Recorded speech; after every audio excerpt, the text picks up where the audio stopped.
What's up, everybody? Welcome to another episode of Jammin with J Money. We appreciate everybody for tuning in. Y'all make sure y'all go to SBR Picks /NBA. Check out all the articles we got over there at SBRodds.com as well, man. And check out all the, make sure you guys compare all the lines. Make sure you guys are line shopping as well, man. What's up, Jordan Sharp? Everything good with you, brother?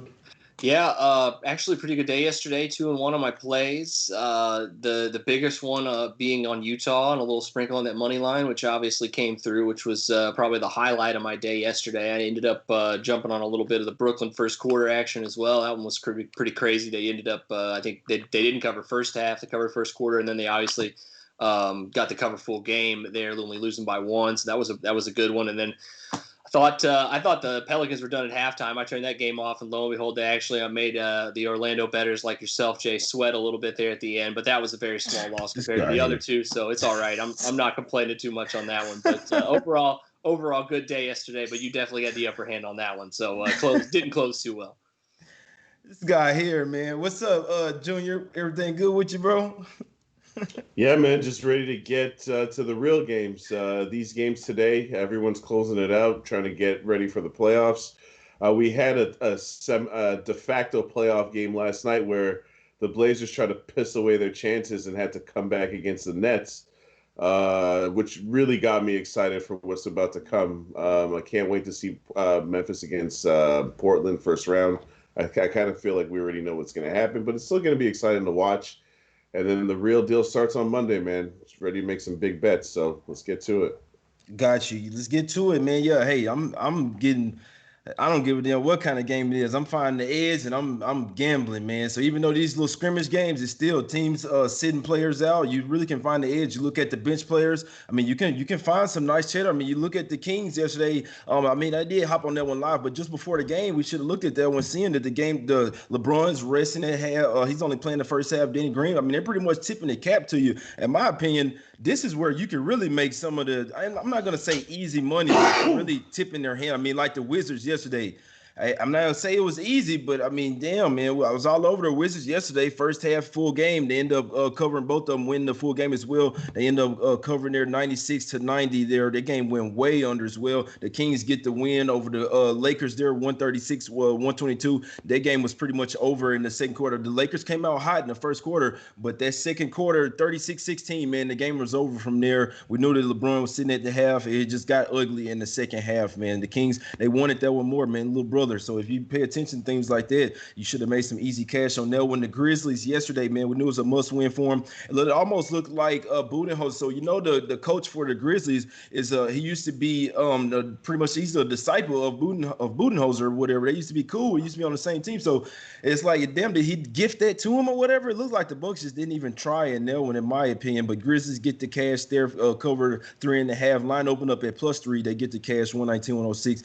My Mavs go down, man. Defense look absolutely terrible. Luke only played to the half, but even while he was in there, man, the Suns just smacked them boys up. The Suns go 8-0 straight up and ATS. And bye-bye. You're going to the house. It's pretty tough. They played damn good, but they're going to the house, man. Grizzlies and the Blazers going to have a playing game. The Jazz there ended up getting it done. That was a pretty nice call as well. I mean, that's easy cheddar. Jordan called it. I mean, just like my guy Ski said the same thing. He said, okay, so the Suns and the Grizzlies already won. The Spurs out. They have no reason to play. The time set up perfectly. What did they do? They took out DeRozan, they took out whoever was they took out Derek Whiten as well, so them guys didn't even play. Put all the bench guys in. It was pretty much an easy win there if you took the Jazz plus the points or even on the money line. So I mean, you see, easy cheddar right there, man. The Magic, we smacked them up. Trifecta, Jay. It wasn't no sweat over here. I ain't worried about especially if you got them with the -3 early. But final score, only thing that mattered, man. Magic 133-127. That's Jordan. That's 0-2 versus me the past 2 days here, Jordan. I hope you're going against me today because I kind of like when that happened, man. But yeah, I was on the first quarter. First quarter and first half was I really liked them even more. And then I figured that it could get closer in the second half, but we still ended up getting it done for the trifecta there. Game flew over. And the Blazers, man, I mean, people taking the Blazers yesterday -9 up to -10.5. I don't understand it, man. We knew it was gonna be a close game. The Nets damn near won that game. Was up 7, up 10 points late in the fourth quarter. I'm watching like I don't think the Blazers had a defense. Their defense is Swiss cheese, Junior. What you think about that? You watched the fourth quarter of that the Blazers game? Yeah, I would be very concerned if I were the Blazers because even though we expect them to go ahead and take care of business against Memphis in this play-in game, when you can't get stops, that's got to be worrying, right? Like me and Jordan were just talking about, we're probably going to see some wild totals for these first couple of playoff games that involve Portland. But again, man, I don't know. I'm not as confident in Portland. Like people are like, "Yo, the Lakers don't want to see Portland." Well, the Lakers play defense.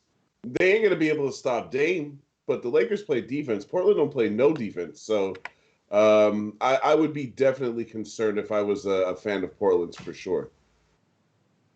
Got you. What you think about that fourth quarter, Jordan?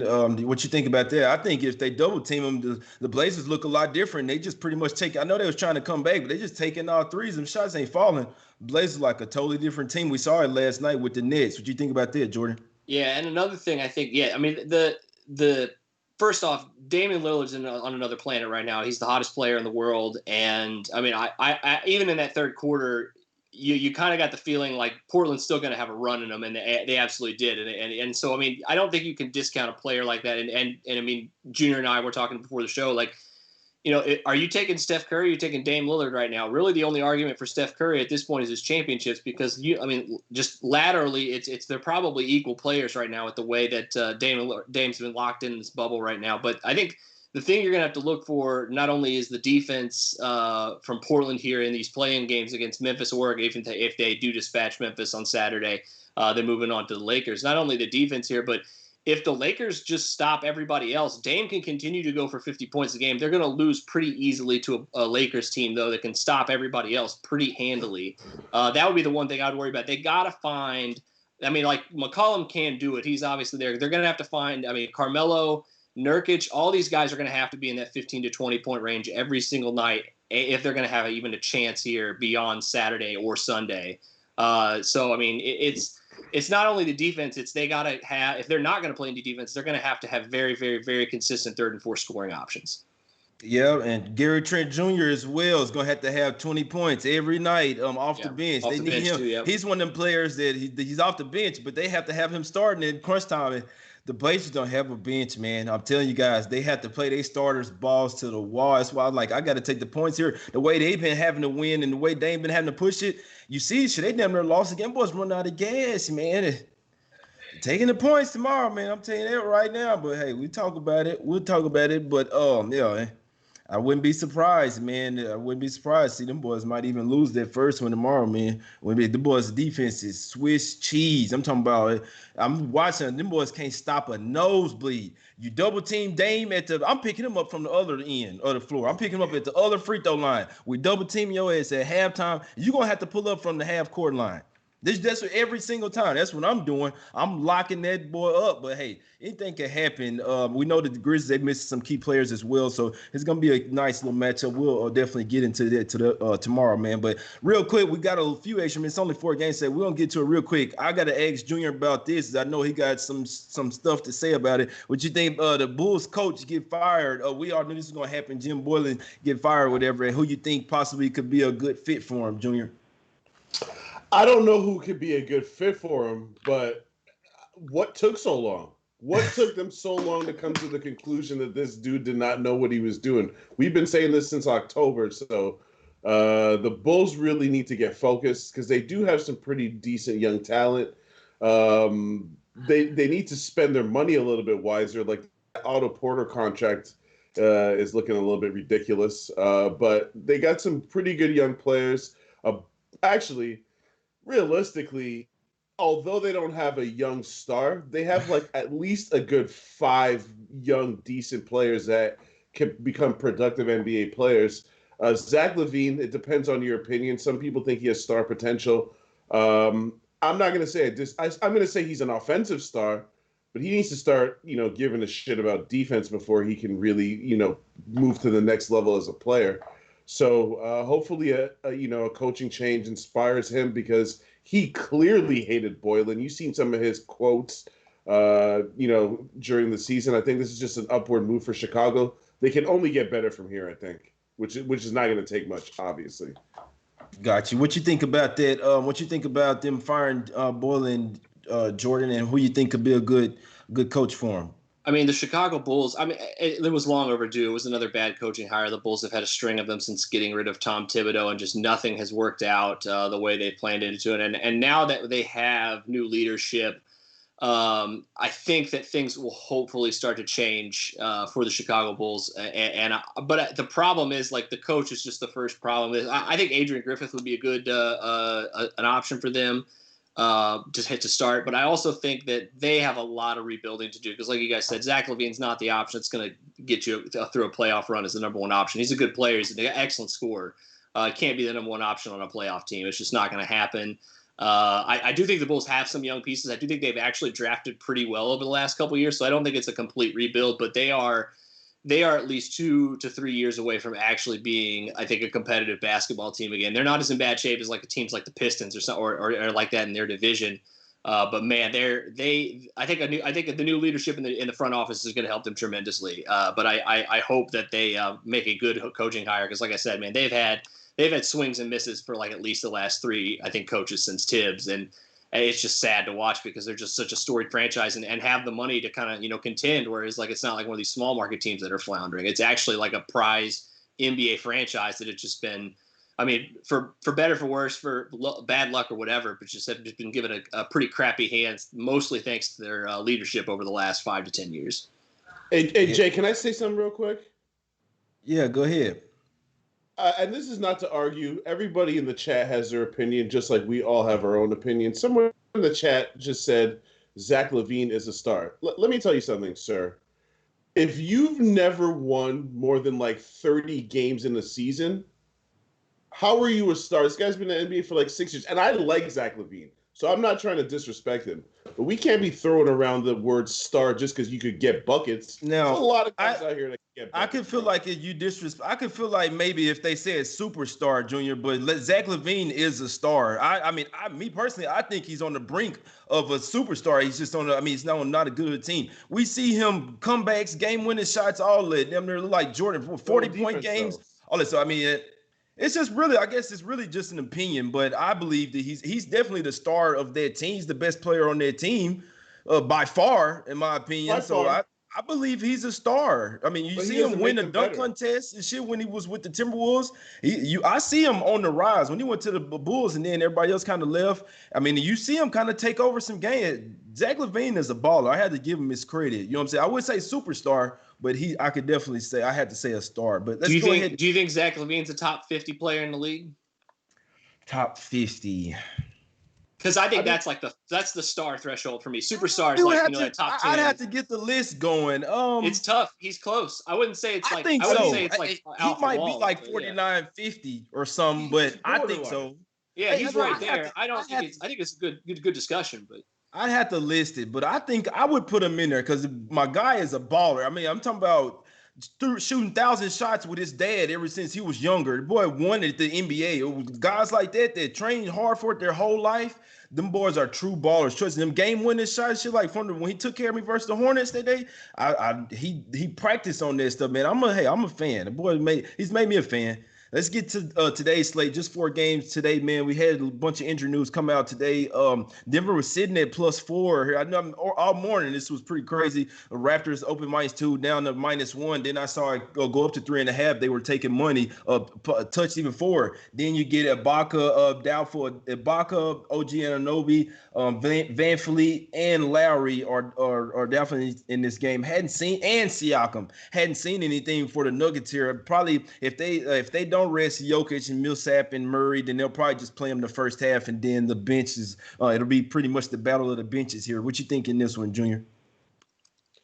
I think the Nuggets are going to rest a bunch of guys. Mike Malone basically said, "We're going to be smart about this. We want to get some reps, but we don't want injuries." So that just tells me that I don't expect Jokic and Murray and these guys to play a ton of minutes. So if it's bench versus bench, I got to ride with the Raptors. But I'm just going to go ahead and say that under no circumstances can I lay points with anybody today in the last game without knowing there's any motivation. None of these teams have anything to play for, so I'm either taking points or I'm off it. So If I could get points to the Raptors, because I see the lines flip now to Denver -2, I would ride with the Raptors plus the points. Got you. What you think in this one, Jordan? You riding bench versus bench? You taking Raps bench over Michael Porter Jr. and the Nuggets bench? That's tough. I'd say maybe the thing I'd be worried about though is if Michael Porter Jr. plays the whole game, which I don't think he will. I think I'm with you guys. I sincerely doubt once we get into the third quarter, and definitely not the fourth quarter, are we going to see Denver starters. That being said, Denver's bench is pretty good still, and they've made them a pretty good team this year while missing a lot of these players, a lot of their starters, especially here in the bubble. So I don't want to discount Denver's bench that much, especially if they are going to get some of their starters drafted. I would look at the total in this one, maybe towards the under. It's been heading that direction. I'm now seeing a 221.5 for the first time now, down from 224.5. It's 222 at most places. If there is kind of a let the foot off the gas moment for Denver, I would suspect that's probably going to affect their offense more than their defense, because they have enough guys to play defense. It really depends on, when guys like Jamal Murray and Michael Porter Jr., these high volume and real electric scoring options for Denver, potentially head to the bench. But Toronto, with all those guys sitting out like Siakam and now Serge and OG are doubtful, you got a lot of firepower missing for them. I know that they're not going to have Lowry, so it's just very hard for me to see points in this one early in the afternoon, a game that doesn't matter. That could lead to less defense, but between these two teams, with Nick Nurse coaching those young guys up for Toronto, I could potentially see the under here being a play. That'd be my lean on this one, but nothing official. Gotcha. Yeah, if I had to play a total as well, I know it opened up at 223. It's down to 222.5, 222. Denver has flipped to the favorite here, -2. Like I say, this is one that starts in about an hour and 15 minutes. Just wait and see if Denver is resting any guys before you assume to hop on the line. But the way that I'm looking at this game, and I know that this doesn't mean anything in the regular season, the past 9 regular season matchups from these two teams, Denver is 9-0 ATS. I just think that's pretty crazy. I think it's really crazy, and we know that the Raptors pretty much sitting everybody. Both teams have a really great bench. We know the Raptors bench is still going to play defense as well. If I had to play a total in this one, it would definitely have to be the under. And I'm interested to see if the Nuggets are going to sit any guys before game time. If not, I'll definitely be on the Nuggets in the first half in this one if they still run their guys. Seem like Malone still wants to get his guys to kind of take. It's kind of crazy because you got to balance rest over rust. You know what I'm saying? Is which one you want. So this is why you see these teams coming out here playing their guys in the first half, then they rest them in the second half. I kind of expect the Nuggets kind of build a lead in the first half and maybe even take it into the second half. And I think players like Michael Porter Jr., young gun here, I think he will play the whole game. You got Jamal Murray, Millsap, and Jokic. Them going to be the type of guys that you don't want to run into the ground. Guys like Grant, Plumlee, Morris, PJ Dozier, Bo coming off the bench. I think if they build up a nice little lead at halftime, that the Raptors could just, you know what I'm saying? They're not the type of team that'll mail this one in, but I could see the Nuggets getting this one done. If I had to play it, it would be Nuggets first half and full game for me, and I would look towards the under on that total. Let's get to the next game, man. We got to, like I say, you keep an eye out. The Nuggets could rest Jokic or somebody before the game, but right now it doesn't look like it's going to happen, but we'll see, man. We'll see. We got the next game here. We got the Heat versus the Pacers here. Lines been moving all over the place this morning as well. I'm seeing Heat -1.5 now, but it was Pacers -2 yesterday, opened up at -2 or last night, then -1, and now it's flipped. A lot of people seeing that Heat just beat them the other day. A lot of crazy. Now, this is one game where it's the whole lot of, we know for a fact there's a lot of injuries already. Jordan, no, we know Turner's out. Turner, Warren. I don't know how to announce the backup center. Jordan name. Goga. Huh? I know his first name. Goga. What's his last name? How you say it? It looks pretty much like it sounds. I think it's Batatse. No, I ain't even trying that shit. His name Goga. But Oladipo out. Brogdon is gonna play, but Warren out. Turner out. For the Heat. No Dragic, no Bam Adebayo, no Jimmy Butler, no Vincent, which he's one of the backup point guards or whatever. None will come back today. I'm interested to see if Crowder says probable if Derrick Jones Jr. and Iguodala are going to play. Both of those are. I mean, if they sit both of those, it's just like, damn, man, who the Heat going to steal after? Still got a hero in Duncan Robinson. What you think about this one, Jordan? You think the team get a little revenge here? Yeah. I think they do. I think for a couple of reasons. One, I think Eric Spoelstra is kind of going to more prioritize the rest here today, just simply because he's already pretty much announced. I'd be surprised if those veteran guys like Iggy or Derrick Jones Jr. plays. Did you see Jay Crowder's probable now? Yeah, that's what it says. But I mean, yesterday I saw both of them questionable. Yeah, I see. I was I thinking was gonna one say of them that's what might I saw play too. him or Iguodala. If Crowder were probable, then Iguodala probably sit, in my opinion. But on the Indiana side, you still got the Holiday brothers playing. You still have a pretty good group of guys like Doug McDermott, T.J. McConnell, those guys. They're going to have some really good guard play. I think with all the guys sitting out for Miami, I think you got to give the handle to Indiana. Miami may have an advantage on the boards with potentially both Goga and Turner already sitting out and Goga being questionable. Goga plays though; he's a really good defender. I mean, even for being a rookie, he fouls a lot. He really gets in foul trouble. But I mean, if he can stay out of foul trouble, and they've been getting good center play actually from Jakar Sampson when they go small. I'm actually leaning towards the Pacers here, taking points and fading the steam with this one. I think the fact that the Heat have kind of raised the white flag already at half mast here, I think is a little bit suspect. I think they're already kind of playing. I think Indiana's the type of team that may want to try to get a little momentum built before they start playing these real games against Miami here starting next week. So I'm definitely taking the 1.5 of the Pacers here, and I got a little sprinkle on the +10. I think I got +107 or +106 on the money line.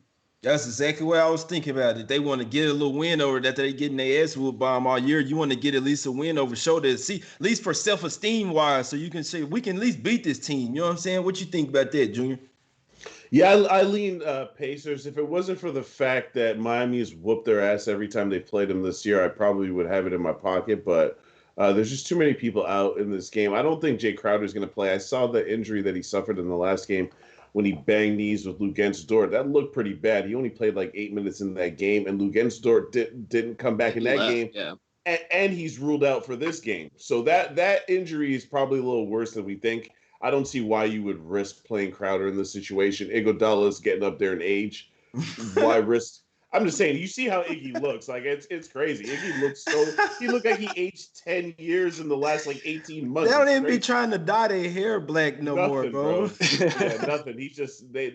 It's pandemic season out there. Yep. He's got that pandemic haircut. So hey, when he first came in, bro, my guy Iguodala looked bad, bro. I'm talking about I had to get on him bad, bro. Because, these people on TV, you're on national TV, and you come out here looking like that, and the haircuts are free. All you got to do is tip the barber, but the haircuts already paid for. They free, bro. You can get a haircut every day, man. Come on, bro. You don't got no excuse. Bro. You know how back in the old days, like in the 60s and 70s, they used to have player coaches? It looked like Iguodala took off his suit and put on a uniform and just stepped on the court. He looked old as hell. It looked weird.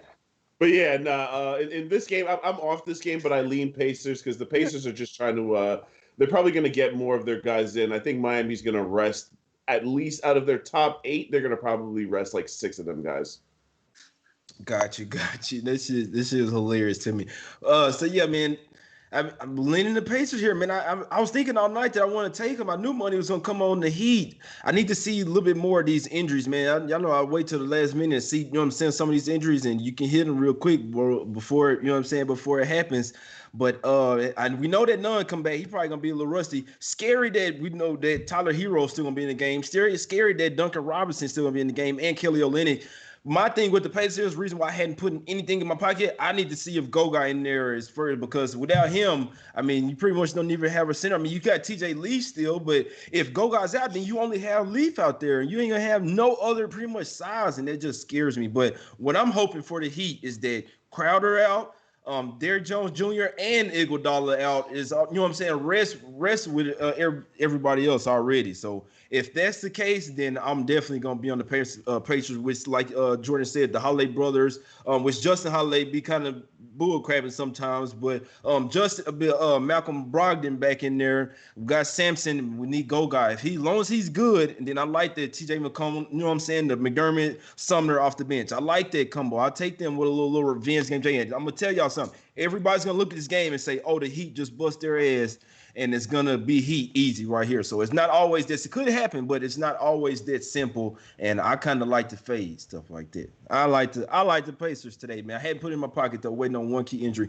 Let's get to this next game, man. We got the OKC Thunder here. My guy Junior just mentioned a key injury in that game as well. Dort and Chris Paul sitting for the Thunder in this one. The Clippers, we know Shamet, Beverly, and Harrell will be out in this game, but as far as we know, everybody else will play. Clippers here -6. Total open up at 225.5 down to 224.5. What you think about this one, Junior? I actually got the over 223.5. I think that what we've seen from the Clippers so far, we know, I've mentioned this several times over the course of the week, since I watched that game in Portland where Doc Rivers purposely played his bench to close out the game, and they still did a pretty good job. I think the Clippers bench has shown themselves to be pretty capable. If I'm not mistaken, Montrezl Harrell's supposed to be playing today, so I think the Clippers can still score points.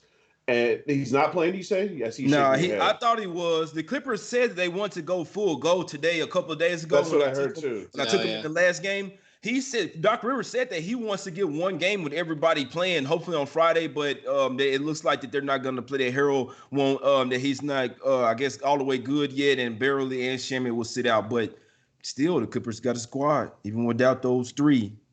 Clippers got a squad, and I've been pretty impressed with what I've seen from the Thunder bench. You've seen the Thunder make a huge comeback. They were down like 22 against Miami, and their bench, man, Darius Bazley's been balling. The Clippers' effort is always there. I think that they can put up points. I think the Clippers can put up points. I just think 223.5 seems like a low total. It's obviously with all of these games, it's just a little sprinkle, nothing too heavy. But yeah, that's my only look for today. Over 223.5 in this game. Got you. What you thinking? What you thinking in this game, Jordan?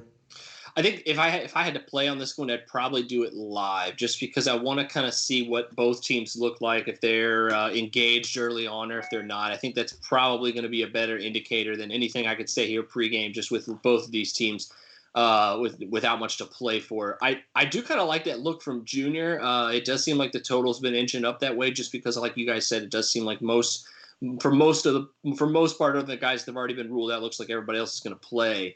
But I'd be kind of weary of touching this just pregame, or at least until we kind of get more word, because there can always be some shenanigans later in the night. The injury report could change by 5:30 when the last one comes out an hour before the game. So, like all these games, like I think Jay's mentioned already before and time and again, it's just especially now, unless you get on one of those early lines before it moves, it's pretty imperative right now that you wait before putting anything large on any of these games until right before tip-off, unless you want to get a little bit down now and then wait till later, obviously, and decide whether you want to put more down or not. That's obviously a way to go too, but especially with these late two games, it's 12:30 right now. Like, who knows? A lot can happen in the next 6 hours for these last two games, and guys could still, injury reports can definitely be updated. So I'm kind of weary of that right now in this game. Yeah, for sure. Yeah, the late games for sure, man. I mean, like I say, unless you really did all your homework and you know for a fact who you think, I mean, even me, I do my homework at night and still stuff can change, man. Anything can change. Anything can change, bro. You know what I'm saying? Especially with these later games. So let's get to this next way. Just real quick, way I'm looking. I was leaning the Clippers. I don't want to lay the 6 with them, but I still do think that they're gonna play their guys. Just like, I mean, even from top 10 here, when they get to playing the bench guys, I just think the Clippers have an advantage there, man. Especially you got guys like Mir Coffee, Terrence Mann, Magruder at the bottom of your bench. It's unfair, in my opinion. That's unfair. Patrick Patterson, he's a veteran guy. They gotta play him though, because it's only so much other. Lou Williams, it's not fair, man. That's when the Clippers start to go on their runs. When the bench players, when it's the starters, people actually can kind of sort of keep up with the Clipper stars right now, while they, still trying to figure everything out. But when they boys get Beverly and Harold and everybody, oh boy, it's gonna be tough. But I don't want to lay the 6 with the Clippers there, even though that's the only way I could look, especially with Chris Paul. I could only look at that if it was full squad, especially with Dort and Chris Paul out. But we know Paul gonna be talking his stuff from the sidelines. He probably gonna be snitching on people. Hey, he ain't got his shirt tucked in from the sideline. All right, that's enough. We're gonna get to the last game, man. We got the Sixers versus the Rockets here. Rockets laying 4.5. Hadn't moved. We know Embiid went out, got hacked. He got a sore ankle and a little sore wrist. Right hand, his shooting hand as well. I don't think Embiid's playing tonight. I don't even know why he on this little projected roster, bro. Embiid don't play 14 minutes last game. This is a meaningless game. You locked into the playoff seed. Why the hell would you play Joel Embiid tonight? And I don't think, if he doesn't play, I don't think it's enough offense for the 76ers to keep up with the Rockets here. Rockets probably play all their guys in the first half like the Rockets in the first half here. Jordan, what you thinking in this game? This is another one where I don't think I'm touching the spread right now. It's just a lot. When you're not really when you don't really know who's motivated, it's kind of hard to make a spread bet. But I do think, that being said, I think the total could have some value in this game. It's another one that I lean under, but don't have any action right now in my pocket at this current point. If Houston's just going to go out and content with just jacking up a bunch of threes and just kind of playing this game out, I'd be surprised. I mean, unless they're hitting those threes, obviously. But I mean, Philly. It's just really tough for me to trust either of these two teams' offenses right now. With Philly probably being without Embiid tonight, like you said, Jay, there's just no way he plays. We can't see it. And Houston, they could rest their starters in the second half too in this game very easily. And I could just see a lot of long shots that could potentially be contested. But it's just 230 points is a lot right now. If I'm not getting each of these two teams full healthy rosters all 4 quarters, that's just a ton of points for a game that doesn't matter. That could bite me in the ass, obviously, with no defense being played. I am well aware of that. That's probably the only reason I haven't put anything in my pocket on these 2 unders here. But if of the 2 that I've said here that I lean today on the unders, I like the Denver-Toronto one definitely a little bit more than this one. But I still think there's value depending on, like you said, by the time we get to 8:45, who's playing, who's not playing. Got you. Hey, man, they could rest Harden or something, man. I hope not, but they could rest. I'm hoping that he just played the first half. We know Eric Gordon is coming back. He looked pretty rusty last game, so they got to get him some run. Daniel House Jr., hopefully he'll come back to play. He had a little injured toe. So I know that the Rockets, they're not going balls to the wall either, but they still want to kind of have some type of little chemistry. You don't want to go into the playoffs rusty as well, especially against the OKC Thunder, where if you slip up a few games, Rockets might get put out by them boys. So it's really like one of them balancing the rest Russ. What you think with this one, Junior? I don't have a play on this game. If I had to, my lean would be Rockets -2. I always talk about the Rockets. You never know what their motivation is going to be, but I don't know if y'all saw their last game where they were down 14, 15 points with 5-6 minutes left. Yep. And they still showed some fight. Yeah, they came all the way back and showed some fight. I like that. If the Rockets are going to show fight in the playoffs, I'm gonna have to watch out for them boys, man, because they could be dangerous. But if I had a lean, it would be Rockets first half -2. I think that's doable for them. Joel Embiid is turning into a walking questionable player in every single situation. He's always banged up, so that's almost to be expected. There's no way that you could risk playing him in this game. Without any bigs, I feel like the Rockets have an early advantage.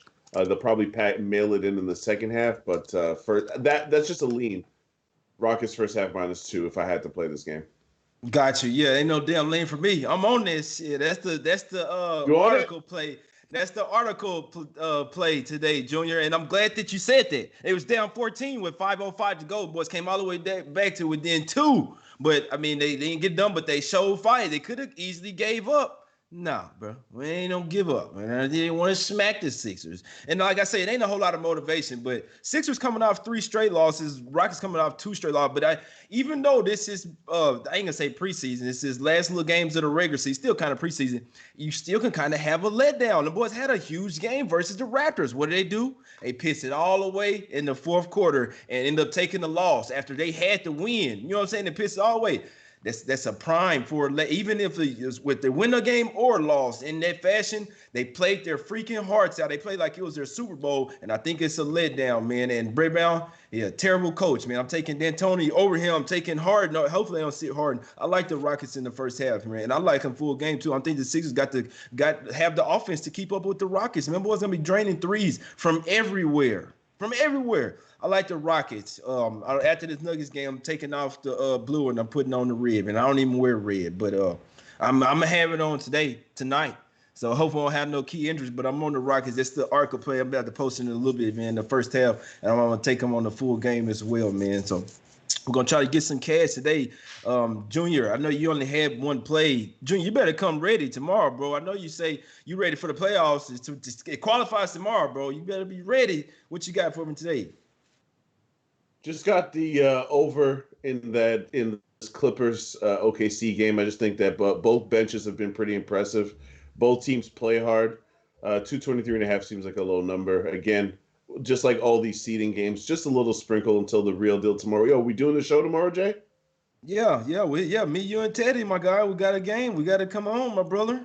Yeah. So I'll be there. I'm ready. I can't wait for tomorrow. You seen the line already, right? That line just came out. Yeah. We ain't gonna talk too much about it, Junior. We got to have them come back for tomorrow. But the line is +6. Line is +6. 6 for the Blazers. Grizzlies +6. So we got all day tomorrow to talk about it. So we can't give them too much. They ain't gonna come back and watch tomorrow. What you got? Jordan? Yeah, I got a little bit of the Pacers in my pocket right now. Spread and money line +1.5 and +106 on the money line. Lean the under here in this first game between Denver and Toronto. Potentially the under in Philly Houston whenever we get to that point, but nothing official on that one. Just the Indiana one right now. Yeah, total in that game tomorrow also 233. Junior is what we were talking about earlier. So that's a little lower than what I thought it would be, but still pretty close to too high. Got you. Yeah, we definitely gonna dive into it tomorrow, man. We'll see what happens with this first game. Like I say, I'm finna go sit at the spot right now, wait on these starting lineups. As long as everybody's starting good for the Nuggets, man. Jokic, Murray, everybody, as long as they start for the first half, I'm gonna have to add the Nuggets in the first quarter in the first half, man. For sure. Might sprinkle a little something on the full game as well, man.